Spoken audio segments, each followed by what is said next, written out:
Bo, my mentality is a little different than some other people's mentality. This is my mentality. You want to get paid. You want to be a professional. So I'm going to treat you like a pro. To me, as an ex-NBA guy, I treat it like I'm an NBA general manager with a salary cap.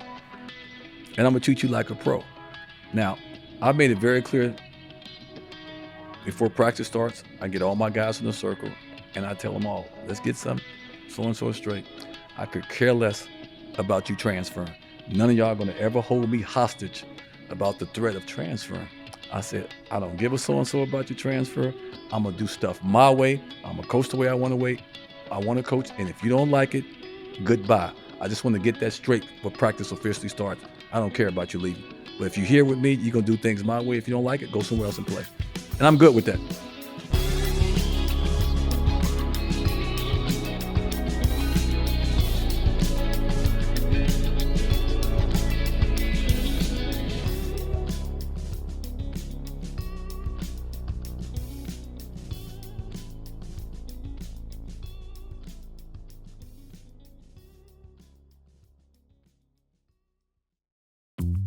Darrell Walker is one of the best defenders to put on a Razorback uniform. There's the steal.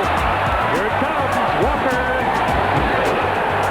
Well, I said at the top of the show that he scores as much off of the defense as any guard in the country, looking like Sidney Moncrief. Former consensus All-American, Southwest Conference Player of the Year, and NBA champion, has an impressive resume. But it all started when he came to Arkansas from the Windy City all those years ago. I remember very clearly getting off that bus and going, where in the so-and-so am I at? You grew up in Chicago, you used to tall buildings everywhere. I guess the word was, as I got older and understood, I guess I was in purgatory. At Arkansas, he thrived under Hall of Fame coach Eddie Sutton, leading the Razorbacks to a pair of Sweet 16s and unforgettable moments in Barnhill Arena. 6 seconds, 5 seconds, Walker, long jumper, top of the key, good! It's good! And Darrell Walker has given the victory to Arkansas on a 20... I'm more partial to the barn. It would get so loud that I couldn't hear anything. I lost 2 games in 3 years here in Barnhill Arena. The first-round NBA draft pick's defensive prowess and unselfish play set him apart in the league, where he embraced every role and made a lasting impact. I knew my role, played hard, did my job night in and night out. To win a championship, to form a relationship with Michael Jordan and Scottie Pippen, it was the crowning point of my career. From the NBA, WNBA, Division II, and now at Arkansas Little Rock, where he's been named twice Conference Coach of the Year, where he's still inspiring players today. I want to do what Coach Sutton did for me. I'm going to make sure my guys graduate and get ready for the real world. Basketball has given me everything that I have in life. Darrell, it's good to see you. I'll call you Coach. Yeah, that's good to see you. But I've known you a long time. Followed you for a long time. Okay. And here you are now playing your old school again. Yeah. Is it always a little strange, like if you're on the other bench or other? Well, it's not too strange, because if we were playing in Barnhill, then it would feel a little strange to me. I never played in Bud Walton, and Bud Walton's a great place, but I'm more partial to the barn.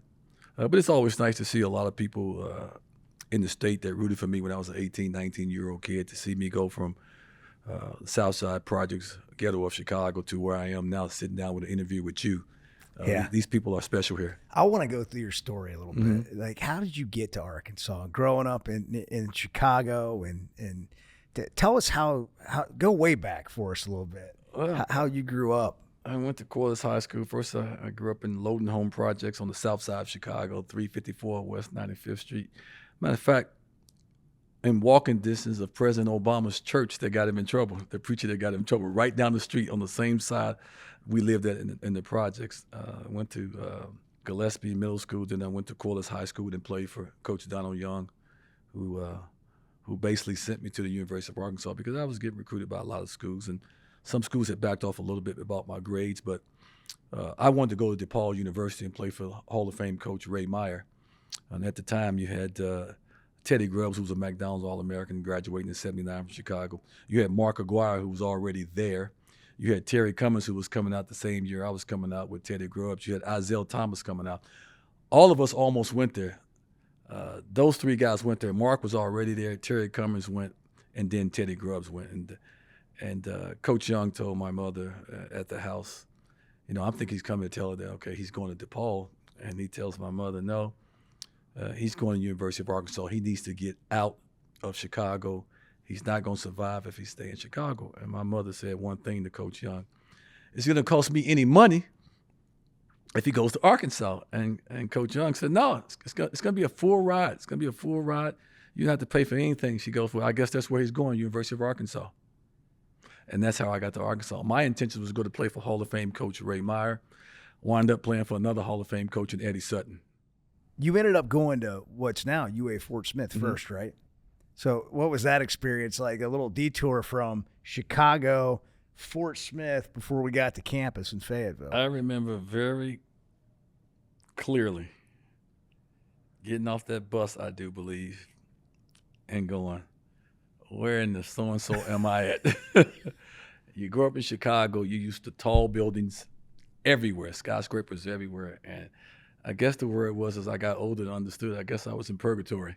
And I wound up playing for the legendary Gail Condart, the Gray Fox, who coached Ron Brewer, senior.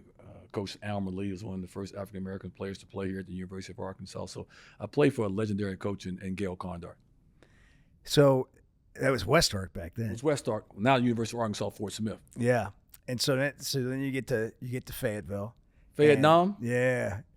What was Fayetteville like then? For ain't like it is now. No, I know. We're talking. Nobody's sitting out having Starbucks, crossing their legs. I can tell you that. That wasn't going on in 1980. We're talking, 1980. That wasn't going on. Oh, it was different. Of course, things are going to change as you get older. You know that, Bo. But it was different. It was strictly a small campus at the time that was all about Razorback football and Razorback basketball. So football players and basketball players were at the center of attention in Fayetteville.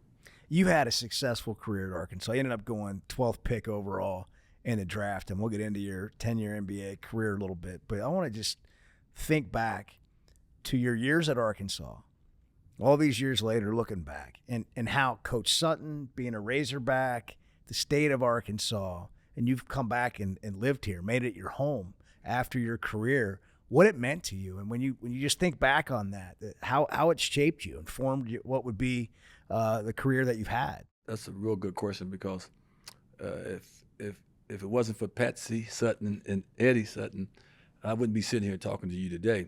And it was more Patsy Sutton, because Coach Sutton wanted to basically was thinking about getting rid of me. And Patsy, because I was always over at Coach Sutton's house playing with Steve and Sean and all those guys. When they were little boys, I was always playing with them. So I was always over at the house. And she told Coach Sutton, no, Eddie, he's not going anywhere. He's a good kid. He got some bad habits, and you're going to have to figure out how to fix it, but he's not going anywhere. So if it wasn't for Patsy, I wouldn't be sitting here talking to you. But those two, Patsy and Coach Sutton, they shaped me. They gave me discipline, and they got me ready for the real world. And it got me ready for the NBA. Played in the NBA for 10 years. And then to come back here, I think I was in my 40s in Barnhill to graduate from the University of Arkansas with Coach Sutton walking me across the stage to get my diploma. And I remember sitting next to him in Barnhill, and he looked at me and slapped my hand and said, I never thought I would see this day. I looked over at Coach, well, you seen it, so let's get up and go get this degree. So we got up and walked across the stage. It said, Darrell Walker, escorted by head coach Eddie Sutton. And then, of course, everybody gave us a big applause and stood up. And that was coming full circle after I came back and got my degree. But these people in the state of Arkansas have been very special to me. I've had a unique career. And anywhere I go in this state, somebody else is always coming up to me. And I'm amazed that I'm in my 60s and people come up and say, man, I remember you. You were my favorite player. I loved you and Alvin Robinson. I mean, it's just wherever I go in the state. So this place has always been special to me. I could have went and lived anywhere. I could have went back to Chicago. I could have went to Atlanta. But once I got here in '79 and did my year at West Ark Community College and then came to the University of Arkansas, I was always around the campus. I was always around.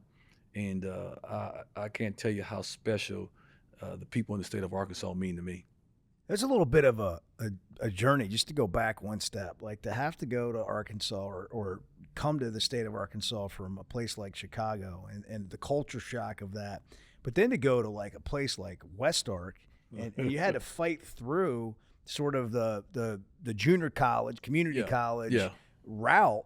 And so you had to check some boxes and get some work done there along the way. It's not like it is now. Thank God you got to spend 2 years in junior college and you got to graduate. I didn't have to do that. I was going down there to get my grades better, and then luckily I played for a legendary coach in Gail Carndor. But at that time in 1979 when I played at West Ark, that was the hottest ticket in town. People would be lined up around the corner trying to get in to watch the West Ark Lions. I remember that vividly. I'll never forget it. That was a special place. It was a special place. It really was. Arkansas playing at Barnhill Arena. Now it's Bud Walton Arena. For people that didn't experience Barnhill, and you were co-conference player of the year and back in the Southwest Conference, you won a lot of awards. Yeah. You were leading scorer. I mean, you had a great career. I mean, on a good team. On good couple teams. Sweet 16s. We won a lot of games. 2 times Defensive Player of the Year in this conference and consensus All-American. I've had a fun career here. Barnhill was if I could go back and get Steve Sullivan at Channel 7 to go into the archives, it would get so loud that I couldn't hear anything. When they got revved up in there, it got really loud. Nothing against Bud Walton, because I know Bud Walton can get loud, but some of you guys haven't experienced the 8,500 and 9,500 on top of your head like that in the barn. He knows it was a totally different atmosphere. I know Bud Walton gets loud, but Barnhill was tighter on top of your head. It was tighter. You know, some things have gotten better, and some things haven't. And I just, some of these moments, like you were talking about West Ark, now UA Fort Smith. Right. I'm talking about Barnhill. There's just some of these historic things that we lost. I mean, good or bad, but I wish we could just go experience, like for people that didn't live in it, I wish you could just go back and experience for one night. One game. Just one, like that UNL back in the 90s, the UNLV game. The Arkansas Nolan game. Like some things and that's why history is important. Yeah, history is to be important. I tell you, I wish they would, when Kentucky would come in, that they would take it to Barnhill for one time. Oh my gosh. It would be electric. It would be electric in there. It would be. I mean, you guys, under Eddie Sutton, you were 24-8, 23-6, 26-4. I mean, you won a lot of games here. I think I only lost 2 times in Barnhill in a 3-year career. I think I only lost 2 times. I think. I'm about positive of that, but you can check it.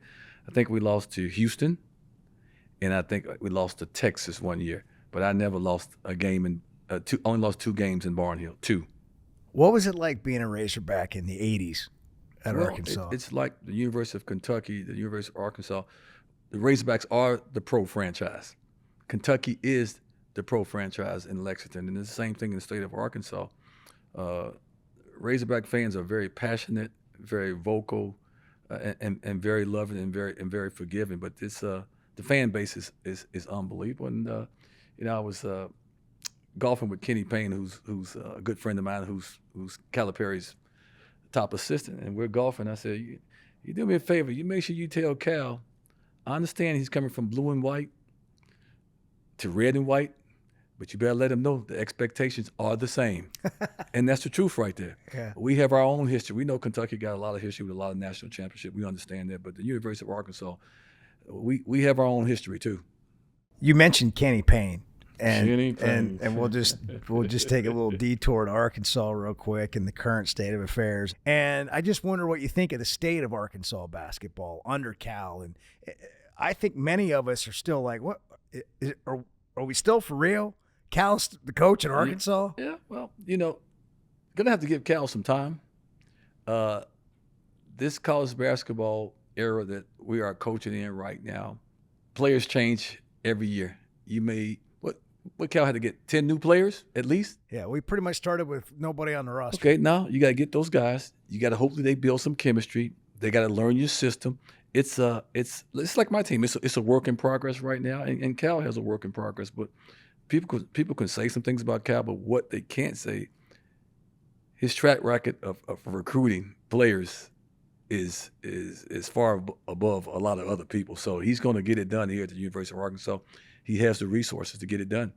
He is dealing, and you are dealing with a completely different world than we were a couple of years ago. Oh, yeah. I mean, there are similarities, but now this transfer portal. I can remember when I wanted to transfer. Like? I can remember when I wanted to transfer. Yeah. But it was totally different. Coach Sutton was on my ass, and I was pissed at him, like my players be pissed at me. Yeah. And so I called my high school coach, Donald Young, who's made me come to the University of Arkansas. I said, Coach Young, I'm ready to come back to Chicago. I'm ready to go back. I want to come home and play with Mark Aguirre and Terry Cummings. I want to go to Paul. I want to come home. He said, I already talked to Coach Sutton. You ain't gonna do anything. You're gonna do exactly what that damn man tell you to do. You ain't going nowhere. Click. And the old school phones. And I'm like, I couldn't call home and tell my mother I was coming home. She'd have been like, no, you ain't coming back here. So I had to sit there in that room and say, my back's against the wall now. What are you gonna do? So I had to conform to the system of going to class and doing what everybody else to do. Now in today's players is they make phone calls to their handlers, their trainers. Coach won't let me do this. You want me to play my game? Yeah, you should leave. Get out of there. Leave. And this is the era of college basketball that we're in right now. And I have no problem about people transferring. Understand, coaches have had the hammer for 50 years in college basketball. Coaches have had the hammer. If you transferred, you had to sit out. Sometimes you transfer from a certain coach. Other coaches say, if you can't play for him, I know you can't play for me. Now the players have the hammer, and you have to adjust to that. Do I like it? I'm not totally against it, but it's going to have to be some changes made down the line. How do you navigate that? How do you go about having discipline, accountability, and a relationship to where you don't lose a guy? Well, my mentality is a little different than some other people's mentality. This is my mentality. You want to get paid. You want to be a professional. So I'm going to treat you like a pro. To me, as an ex-NBA guy, I treat it like I'm an NBA general manager with a salary cap. And I'm going to treat you like a pro. Now, I made it very clear before practice starts, I get all my guys in a circle, and I tell them all, let's get some so-and-so straight. I could care less about you transferring. None of y'all are going to ever hold me hostage about the threat of transferring. I said, I don't give a so-and-so about your transfer. I'm going to do stuff my way. I'm going to coach the way I want to coach. And if you don't like it, goodbye. I just want to get that straight before practice officially starts. I don't care about you leaving. But if you're here with me, you're going to do things my way. If you don't like it, go somewhere else and play. And I'm good with that. And that's my mentality. I've talked to a lot of coaches, a lot of big-time coaches. They're scared to say something to them. They're scared to discipline some of their players because, he may leave. I didn't get him enough shots. He may want to transfer. I'm not dealing with none of that. If you want to leave, bye. It's just cut and dry with me. When I'm assuming your NIL budget isn't maybe what some. It ain't Cal's. I would like to trade with Cal right now. I might ask him that before the game. Can we trade a little NIL money? Yeah. So what's that like when you don't have the same money as maybe some other schools? How does recruiting change for you? What's that? We don't think about that. We just think about some of these power schools. Yeah, I'm a lower level in OVC. Just left the Sun Belt a couple of years ago. I'm kind of unique in my situation because I'm still a Razorback guy, and I still have a lot of friends in the state that want to help me and help my program. So I've been able to raise money for NIL, and that's why I've been able to get some of the players that I've gotten that maybe shouldn't be at my level right now. So I'm unique, but I know it's hard out there I know some coaches don't have any NIL money, or they got $25,000 in NIL money. This is a different era.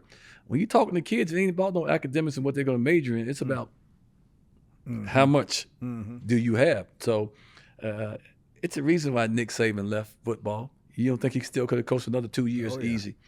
It's no doubt in my mind Roy Williams could have coached another 3 years at North Carolina, and Coach K could have coached some more years at Duke. And those guys making 8, 9, 10, a lot of money.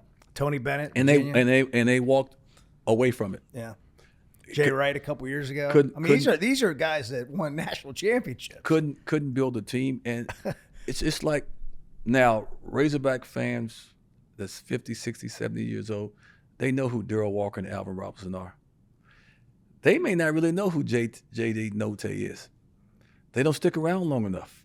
Nobody stays for 3 or 4 years anymore. So it's just totally different. It's the wild, wild west as far as I'm concerned. Yeah, it is wild. And, you wonder how it affects guys moving forward and what we see 5-10 years from now as far as when they get to the league and can they handle it and can they take the grind and the things maybe you didn't learn that guys like you learned and helped you last 10 years in an NBA career. Adversity. Yeah. What would you say, you had a lot of steals, you played great defense, all these things, but what would you say was kind of your staying power for a decade across several teams that culminated in a world championship with Michael Jordan and Scottie Pippen and the Chicago Bulls, which we all got to recap together and watch on the Last Dance. But what was your staying power in the NBA? Good teammate, played hard, did my job night in and night out. Was unselfish because in the NBA you got a lot of guys that want to score. So every team that I was on, I looked around and said, "Oh, he wants to shoot it. He wants to shoot it. He wants to shoot." Okay, let me take care of these guys and make sure I pass the ball to them so these guys can get their shots. And I knew my role. I knew what I did well, and I knew what I didn't do well. So what I didn't do well, I never showed you, like jumping up and shooting 3-point shots. Wasn't going to do that. I couldn't make threes. My players left me right now and said, "Coach, your 3-point shooting percentage in the NBA was 0.1 or 1 point." I said, "Well, every one I took was at the buzzer at halftime or something like that." I said, I didn't shoot threes, but being a good teammate, playing hard, understanding how to play, understanding how to be somewhat of a coach on the floor and do my job night in and night out. What kind of role, learning that, how did that help you play a role in the '93 World Championship? Well, I had got cut. Bulls. I had got cut by the Detroit Pistons. I was back in Little Rock. And my wife says that Jerry Krause called her looking for me, and I don't know, but I think Jerry called me and said, "Would you accept a 10-day contract?" I said, "Absolutely, I would accept a 10-day contract." So I went to Chicago, accepted a 10-day contract. It turned into another 10-day contract, and then it turned into, okay, we like you, you're going to stay here, and wind up winning an NBA championship, which is very hard to do. It's a lot of players that way better players than me that didn't have a chance, like Sidney Moncrief, who was a Hall of Famer, never got a chance to even play for a championship. So to win a championship, to form a relationship with Michael Jordan and Scottie Pippen and a lot of other people from that team, it was the crowning point of my career right there. It was fun. What kind of role did you play on that team? And I asked that because I'm interested from this standpoint. Mm-hmm. We all focus on the stars, being the best, and we all want to be the best, and we all want to be the hero. But there are huge roles to play that help make championships. Yes, that everybody nobody does. really ever knows about. No, or hears about. Well, I had to be ready to play. Not that I was going to play a lot of minutes. I had to be ready to play. I had to make sure I competed in practice because I guarded MJ every day in practice. I had to compete on that side of the basketball and just stay ready. And that's what I did. And it's funny because when I got there, and Trent Tucker, who I played with the New York Knicks, was already there. And myself and Trent and MJ, we spent a lot of time together on the road, hanging out and going to dinner and just having a good time together. So my role was to be ready, encourage my teammates, because I was a 10-year guy at that time. I was just happy to be there. I stayed ready. Sometimes Phil put me in, sometimes he didn't. In today's, I think, NBA, guys don't want to accept their roles. They don't want to accept their roles. They want to be the star, and everybody can't be the star. That's not going to happen. So, everybody can't be the chief. It's got to have some Indian. So, I thought that was a good Indian. Yeah.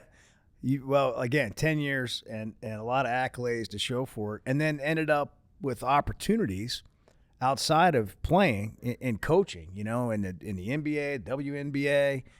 Too many places. CBA. Yeah. But you just kind of hung around in the game. But why did you decide to hang around in the game and coach and then eventually find your way to college, had some success in D2 just prior to the Arkansas Little Rock job, which, again, you won the conference a couple of times, Coach of the Year a couple of times.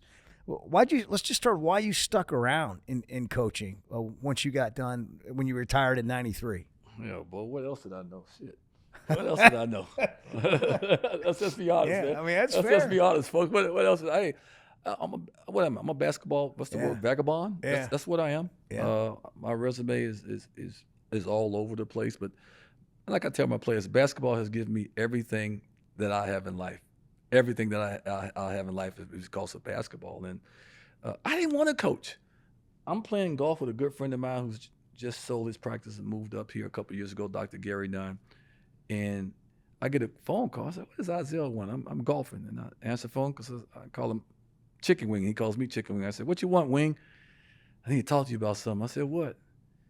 I just brought into the franchise here in Toronto. I'm a part owner, and I would love for you to come up and be assistant coach for Brendan Malone. I said, hell no. I said, no, Wing. No, Isaiah. Hey, I'm not dealing with the inmates. I've been an inmate. I know how the inmates operate. No way. No, don't tell me no, right? Just think about it for 2 or 3 days. Go tell Big Mama, which Big Mama is my wife, Lisa Sparks Walker, who, by the way, was an All-American in track here at the University of Arkansas. And we're the only 2 couples ever inducted into the Southwest Conference Hall of Fame. Is that right? Yeah, so the only 2. So I talked to her about it, and she was like, you need to try it. I said, coaching? I know what players do and say about coaches. I've been an inmate before. I know what we say about coaches. And took the job, moved to Toronto. Next thing I know, Isaiah fires the head coach, and I become the head coach the next season. Absolutely, I shouldn't have had the job. I was not ready to be a head coach. I wasn't ready to be a head coach. But what I wasn't afraid of is to stand up in the locker room and call guys out and say, you're not doing your job, you're not doing your job, you're not doing your job. The X and O's part at that time, I probably wasn't ready for it. But standing up in the locker room and commanding respect and not being scared of guys, that was in my DNA already. So that was perfect for me. But the X and O's part, I wasn't ready for that. But it wound up staying there 2.5, 3 years, and then moving on to the Continental Basketball Association, which is now basically the G League. Mm-hmm. It's basically the G League. I remember being in Yakima, Washington, getting a call from Michael Jordan in my hotel room. Hey, we just fired our coach, and I need you to come in and take over these last 38 games. Would you do that for me? I was like, absolutely, I would do that. I'm sitting in Yakima, Washington. The Wizard. This is what it is. I couldn't coach that game quick enough. I wanted to play running clock that game. And afterwards, your head wasn't there. After the game, I told my players, look, guys, I'm moving on to the NBA, and some of you guys are going to move on to the NBA too. So I did that for 38 games, and I moved up to be director of player personnel for the Wizards. And then I moved on to New Orleans Hornets with Byron Scott, with Chris Paul and David West and Tyson Chandler. We had a good crew there, really good team there. And shit, then I was out, and I get a call from Mike Woodson, and I'm with the Knicks. I'm all over the place, man. Yeah. I'm all over the place. You have been. I'm all over the place. You've taken all that experience, and here's what I'm interested to know. So you end up going to D2 college in Atlanta in 2016. Yeah. And you have 2 winning seasons and make the tournament and win a bunch of games and then you go to Arkansas Little Rock and again you've had success there, and I wondered why. Like what made Darrell Walker say, and I have a sneaking suspicion that you kind of settled into this college thing and you feel like you can impact people. I don't know, but I'm just knowing you. I wanted to ask, so why'd you decide to do this? Because you don't have to. No, I always wanted to get to college because I said my time in the NBA is over. It's time to move on. I was still young. It's time to move on to something else. And I would send my resumes to these athletic directors, and they would tell me, well, you never coached in college. You don't know the rules. And I would sit there to myself and say, you telling me I never coached in college, but you got a bunch of guys in college basketball that would love to be at the plateau that I went to as a head coach in the NBA, the WNBA, and you telling me I can't coach in college, and you telling me about the rules.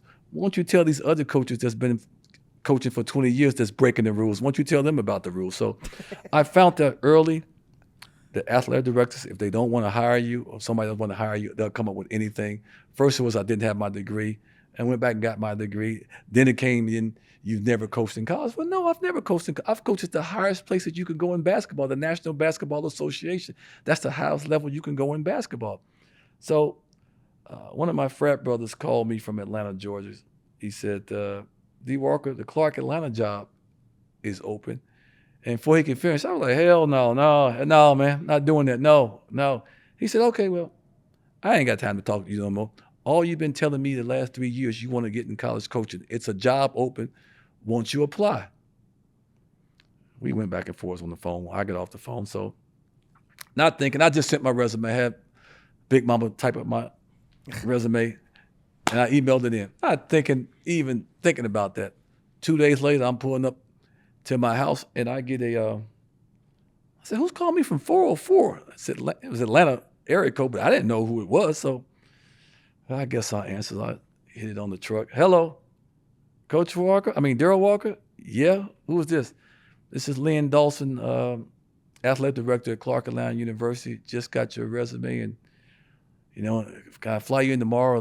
2 days later, I would love to sit down and talk to you about this job. I said, I guess so. We can talk. So they flew me in. We sit down in his office. We talked. He put me in front of the committee, and we talked. And I told the committee, because one lady was saying, well, you used to fly in private and staying in the Four Seasons and the Ritz-Carlton. I said, ma'am, no offense. I said, I wouldn't be sitting here interviewing for this job if I'm thinking I'm going to be going private planes and sitting at the Four Seasons, the Ritz-Carlton, the Peninsula Hotel. I know what this job curtails and what the job expectations are. I said, but let me tell all of you this, and don't take it the wrong way. I'm going to win here if you hire me. I'm more than a basketball coach. I said, I'm going to make sure my guys graduate and get ready for the real world. I said, and by the way, I'm going to raise money for this program. I said, you're just not hiring a basketball coach. You're hiring a guy that's going to be visible on campus, involved with the campus, and make sure my guys are respectable on campus, go to class, and graduate. And Lynn Dawson, by the way, who was a tight end with the Patriots in the NFL, I got the job right then and there for a big old salary of $75,000. Attaboy. Yeah. But I wanted to coach. Went downstairs and looked at the locker room. And that wasn't a 10-day contract. No. I'll take a 10-day contract right now. That's right. That's what I'm saying. Just give me one 10-day contract, and saying. I'm good. So I took the job. We had success in 2 years, went to the NCAA tournament 2 years in a row, and got a chance to come back home to Little Rock and coach. I want to go back, just how hard it was for you to end up getting a chance in college. And then, I don't know, maybe it's a little serendipity, that you get to go do it in Little Rock, and you have the connections and you have the ability and the friends to kind of actually help me do something. Right. That you otherwise maybe wouldn't have the resources right. to be able to do. But I'm struck by the fact that you didn't quit. No. Because I've talked to you over the years, and it just – I was trying to get in. You couldn't get in. And I think people need to hear that, because it happens in all walks of life. Yeah, I couldn't get in. I could have easily said, you know what, I'm done. Go play golf. I'm gonna go play golf. And I said, no, I'm still young enough. I want to coach. I want to do what Coach Sutton did for me. And I got in Clark, and you can go YouTube it up. And this was really from my heart. When I told my players at Clark Atlanta that I was leaving, I cried like a baby, because those guys played hard for me. We won a championship. We went to the NCAA, and they had laid it on the line for me. And I'm not the easiest guy in the world to play for. And they accepted the coaching, and we won 2 years in a row. And it felt like I was abandoning them, but I wasn't. I had a chance to go back to Little Rock, where I've been living at since I got drafted in 1983, and coach at the University of Arkansas, Little Rock, who I thought the whole time was a school that was a diamond in the rough. I really did. I thought the right coach come in there that you can win some basketball games and you can build a program. And I'm right about that. And we're still in the process of doing that. But Clark Atlanta is going to always mean a lot to me, because they gave me my first coaching job in college. And I'll wrap it up with this. I always like to ask former Razorbacks or current Razorbacks, coaches, players, when people think of Darrell Walker and his time at Arkansas, how do you hope they remember you as a Razorback? Oh, first they would probably say, boy, who is this wild kid from the Southside Project Ghetto of Chicago? Who is this electrifying wild kid from Chicago? And then as I became a junior and senior, they said, they saw the maturity that I had learned from my past, gotten better, accepted the coaching from a Hall of Fame coach, Eddie Sutton, and became one of the best players to ever to suit up here. And I think I've had a interesting career. And I was 2-time Defensive Player of the Year. I was a Player of the Year. I was consensus All-American. I lost 2 games in 3 years here in Barnhill Arena, and I've always stayed close to the people in the state of Arkansas and to the university. All-Star Weekend when I was a player, I think I went maybe 2 times out of 10 years. I would come back and come to games in Barnhill or come to games in Bud Walton and go visit all my friends in their suites or sitting in the stands. I would just walk around shaking people's hands. I was always around the school. University of Arkansas is going to always be special to me because this is where I grew up at. This is where I had my first child at. This is where I met my wife. This is where I had my ups and downs and matured to where I am right now. So my relationship with the people in the state of Arkansas is going to always be special. For some reason, myself and the people in the state, we have a bond.